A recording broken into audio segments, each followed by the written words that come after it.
Application of UCM मधलं सगळ्यात first जो पार्ट आहे तो काय आहे, vehicle along a horizontal circular track. म्हणजे एखाद्या सर्क्युलर ट्रॅकवर आपण काय ठेवली, व्हेकल ठेवली. ठीक आहे. म्हणजे काय, जर सपोज हा सर्क्युलर ट्रॅक आहे, या सर्क्युलर ट्रॅकवर एक गाडी फिरते. आता गाडी कशी दाखवायची, अशी आहे, म्हणजे वरून वरच्या व्ह्यूनी पाहतोय आपण. ठीक आहे. ती कशी फिरतीये, अशी फिरतीये, या सर्क्युलर ट्रॅकवर फिरते. तर तुम्ही रेसिंग कार्स पाहिले असेल, सर्क्युलर ट्रॅकवर फिरताना इथे ज्यावेळी टर्न घ्यायचा आहे त्यावेळी काय करायला लागतं आपल्याला, स्पीड लिमिट कमी करायला लागते किंवा स्पीड कमी करायला लागते. पण ह्याच ठिकाणी इथं जर रस्त्यावर ऑइल सांडलं असेल तर ऑब्व्हियसली ती काय होणार, स्किड होणार. ठीक आहे, बाहेर बाहेर जाणार. ठीक आहे. म्हणजे मिनिमम तुम्ही काय स्पीड ठेवली पाहिजे, मिनिमम और मॅक्सिमम काय लेवल पर्यंत तुम्ही जाऊ शकता, काय स्पीड पर्यंत जाऊ शकता, हे फाइंड करण्यासाठी हे पहिलं ऍप्लिकेशन आहे. काय, vehicle on horizontal circular track. ठीक आहे. आता सर्क्युलर ट्रॅक असा आहे समजा. ठीक आहे, इथं सेंटर आहे, इथं सेंटर आहे, हा रस्ता आहे हॉरिझॉन्टल ट्रॅक, आणि आता इथे व्हेकल.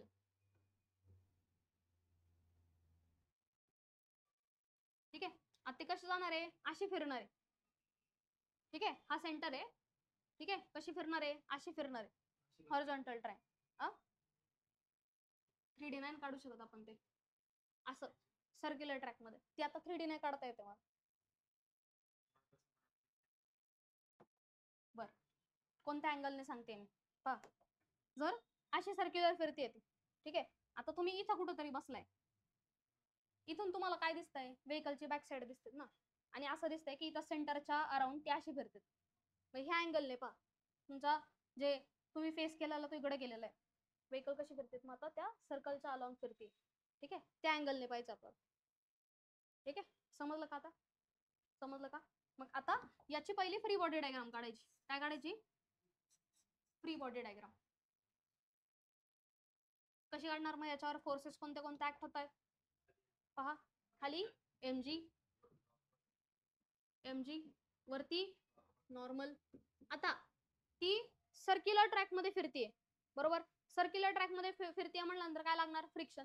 फ्रिक्शन काय करताय, त्याला आतमध्ये ओढून ठेवतोय ना.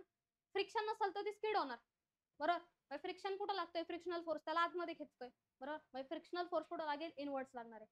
ठीक आहे, म्हणजे फ्रिक्शनल फोर्स कुठं लागणार, इकडे एफ फ्रिक्शनल म्हणूयात त्याला आपण, FK म्हणूयात. ठीक आहे, फ्रिक्शनल फोर्स कुठं लागतोय, टुवर्ड्स द सेंटर लागतोय. कुठं लागतोय, टुवर्ड्स द सेंटर. आता याच्यात कोण कोणाला बॅलन्स करता येते पहा बरं. फोर्सेस कोणते कोणते आहेत, नॉर्मल आहे. ठीक आहे, तो कसा आहे, अपवर्ड्स. त्यानंतर कोणता आहे, mg, कसा आहे, व्हर्टिकली डाऊनवर्ड्स. नंतर कोणता कोणता अजून, फ्रिक्शनल फोर्स आहे. फ्रिक्शनल फोर्स कुठे आहे, towards the centre. Frictional force काय करतोय, त्याला सेंटरकडे ओढून ठेवतोय. ठीक आहे. फ्रिक्शनल फोर्सचा जो फॉर्म्युला आहे तो काय आहे, mu N, where mu is coefficient of friction, आणि एन म्हणजे काय असतो, नॉर्मल फोर्स. ठीक आहे, एन म्हणजे काय असतो, नॉर्मल फोर्स, आणि न्यू म्हणजे काय, कोएफिशियंट ऑफ फ्रिक्शन. आणि तिसरा जो ह्याच्यावर फोर्स लागतोय तो आहे सेंट्रिपिटल फोर्स. कोणता, चौथा, कोणता आहे, सेंट्रिपिटल फोर्स. सेंटरकडे अट्रॅक्ट आहे ना ती गाडी, बरोबर. म्हणजे याच्यावर कोणता फोर्स लागतोय आता, सेंट्रिपिटल फोर्स. आता आपल्याला पाहिजे कोण कोणाला बॅलन्स करतोय, बघा बरं. नॉर्मल mg ला बॅलन्स करतोय का, नॉर्मल mg ला बॅलन्स करतोय, बरोबर. म्हणजे इथे काय लिहू शकतो आपण, स्टेटमेंट, फर्स्ट स्टेटमेंट काय होईल तुमचं, normal balances mg, weight mg, बरोबर. म्हणजे याच्या जागी आपण असं लिहिलं, n is equal to mg. चालेल, चालेल. त्यानंतर फायनली तुम्हाला काय काढायचं हे लक्षात ठेवा. फायनली तुम्हाला काय काढायची आहे, वेलॉसिटी फाइंड करायची आहे. काही मिनिमम किंवा मॅक्सिमम तुमची वेलॉसिटी काय असू शकते ते फाइंड करायची आपल्याला. त्यानंतर याच्यात काय लिहू शकतो आपण, की फ्रिक्शनल फोर्स जो आहे एफ फ्रिक्शनल, तो काय आहे, न्यू एन आहे. पण तो कोणाला बॅलन्स आउट करतोय, फ्रिक्शनल फोर्स कोणाला बॅलन्स आउट करतोय, सेंट्रिपिटल फोर्सला बॅलन्स. किंवा काय देतोय तो, frictional force provides centripetal force. सेंटरकडे कोणी ओढून धरले, फ्रिक्शन ओढून धरले, म्हणून frictional force provides centripetal force. हे समजलं का, सेंट्रिपिटल फोर्स कोण देतं, फ्रिक्शन. ठीक आहे. मग याच्या जागी असं लिहिलं चालेल की frictional force FK is equal to mv² upon r. mv² upon r कोणाचा फॉर्म्युला, सेंट्रिपिटल फोर्सचा. फ्रिक्शनल फोर्स आहे, फ्रिक्शनल फोर्स काय देतो, सेंट्रिपिटल फोर्स देतो, बरोबर. पण फ्रिक्शनल फोर्सचा फॉर्म्युला काय आहे, mu N is equal to mv² upon r, बरोबर. फ्रिक्शनल फोर्सचा फॉर्म्युला काय, न्यू एन. आता आपल्याला माहितीये एन कोणाला बॅलन्स आउट करतोय, mg ला बॅलन्स आउट करतोय. म्हणजे ह्या इक्वेशन वरून जर असं लिहिलं चालेल का, एनच्या जागी mg टाकलं तर चालेल का? चालेल. मग करा, mu mg is equal to M V square upon R. M आणि एम कॅन्सल आउट झाला, व्ही काढायचंय. जी टर्म काढायची असते ती एकटी एका बाजूला ठेवायची असते.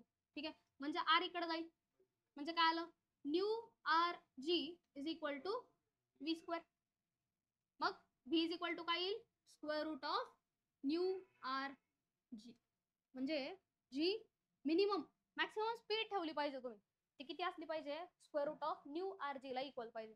म्हणजे न्यू म्हणजे कोएफिशियंट ऑफ फ्रिक्शन, इथे न्यू म्हणजे काय, कोएफिशियंट ऑफ फ्रिक्शन. ठीक आहे, म्हणजे थोडक्यात काय, फ्रिक्शन किती आहे हे चेक करणं. त्यानंतर काय, आर म्हणजे काय, रेडियस ऑफ ट्रॅक. आणि जी म्हणजे काय, ऍक्सेलरेशन ड्यू टू ग्रॅव्हिटी. काय आहे जी म्हणजे, ऍक्सेलरेशन ड्यू टू ग्रॅव्हिटी. समजलंय का? समजलंय? काय समजलं? आधी फ्री बॉडी डायग्राम काढली, कोण कोणाला बॅलन्स आउट करतंय ते पाहिलं, आणि फक्त कोणाची व्हॅल्यू काढायची होती, वेलॉसिटीची व्हॅल्यू काढायची, किंवा वेलॉसिटी काय येते हे पाहायचं. समजलंय का?